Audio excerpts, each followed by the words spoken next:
Now we need to be able to read every single possible way of how to write a positive number or a negative number. There are only 3 ways of writing a positive number, and there are only 2 different ways of writing a negative number, so this isn't too bad. For positive numbers, we can write them as just a 3, no sign in front of it at all, that makes it a positive 3, or a plus 5, or a minus negative 7. Now we'll talk about that minus negative 7 a little bit more in just a moment. For negative numbers, we can write them as negative 4 and plus negative 6. That's it. Let's talk about that minus negative 7 for a second. If we think about a number line, if we start at positive 7 and we add a negative number, that's going to take it from positive 7 to negative 7. The effect of it is basically to swing it around the 0 point and go from one side to the other side. So now, if we're sitting here at negative 7 and we add another negative sign in front of it, where can it swing to? Only place it can do is swing over to this other side, to the positive side. Now there's kind of some good news here, because this rule is exactly the rule with the English language. Take, for example, the word possible. What does the word mean? It means something like, it can be done. If we add a negative to it, impossible, now suddenly it means that it can't be done. If we add a second negative to it, we would say, that's not impossible. Well, that means that it can be done again. So 2 negatives make a positive in English, and 2 negatives hitting the same number make it positive in math. So, that's our 3 skills. We now need to put them together so that we can work out these problems quickly and accurately.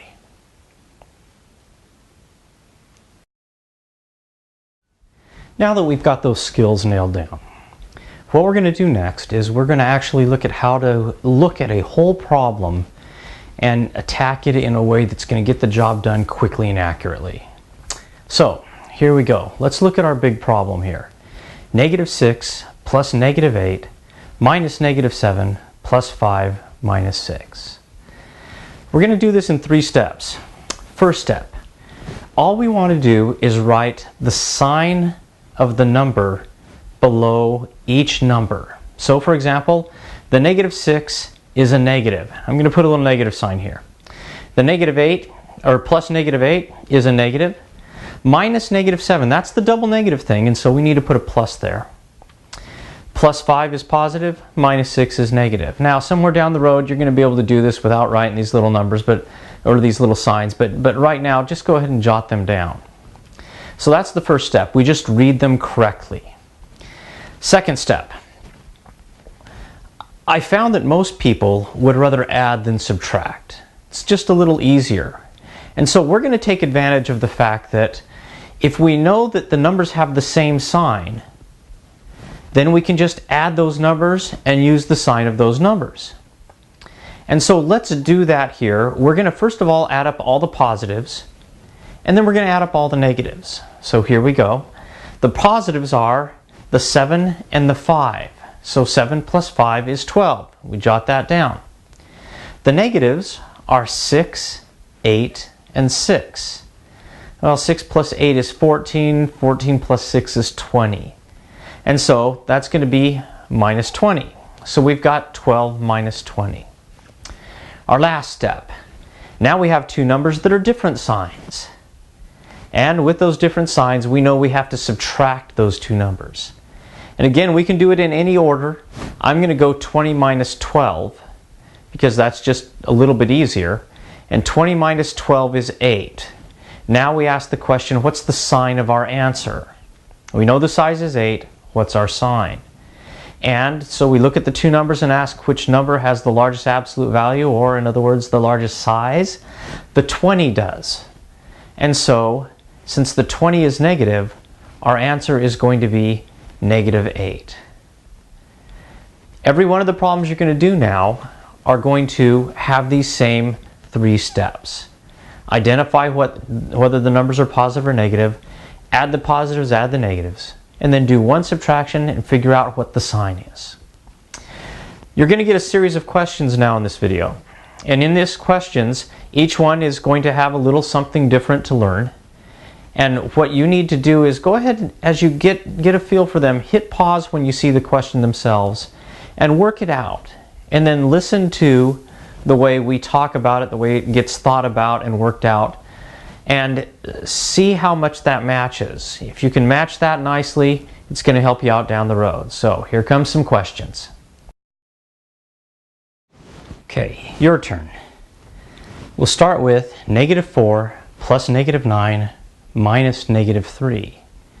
Well, the first thing we do is we just identify what sign each number has. The 4 is a negative, the 9 is a negative, and the minus -3 is a positive, because that's the double negative thing. Now we put together the positives and put together the negatives. So for the positive, it's just the 3, so we write down 3. For the negatives, it's -4 plus -9. Well, they're the same sign. We add them together. 4 plus 9 is 13, and they're both negative, so it's a -13. So we end up with 3 minus 13. And 3 minus 13, now we've got the situation where we have two signs. They're different. We're going to subtract them. 13 minus 3 is 10. And we're going to use the sign of the larger number, which is the negative. And so our final answer is -10. Next, we have 7 minus -8 minus 4. Again, identify the signs. 7 is a positive, minus -8 is a positive, and minus 4 is a negative. Add them all up. 7 and 8 are the positive. 7 plus 8 is 15. -4 is the only negative, so it's -4. And so we've got 15 minus 4. And 15 minus 4 is 11. What's the sign? The sign is going to be positive because the 15 is positive, and that's the larger number. Next, 3 minus -4 minus 12 plus -9. Okay, the 3 is a positive. The minus -4 is a positive. That's the double negative. The minus 12 is a negative, and the minus 9 is a negative. So we add the positives. The positives are the 3 and the 4, and they add up to 7. The negatives are -12 and -9, and they add up to -21. So we've got 7 minus 21. We subtract the 2. 21 minus 7 is 14. And we use the sign of the larger number, which is the negative. So our answer is -14.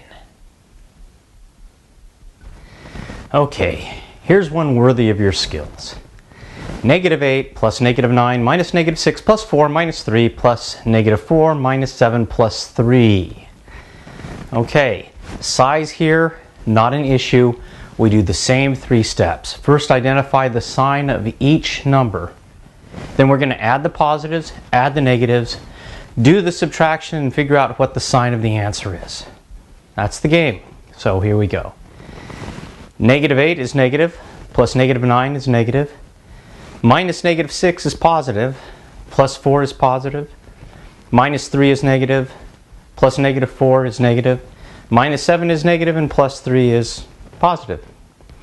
So now we look for the positives. Well, the positives are the double -6, that's a positive, the plus 4, and the plus 3 at the very end. It looks like everything else is negative. So, 6 plus 4 is 10, plus 3 is 13.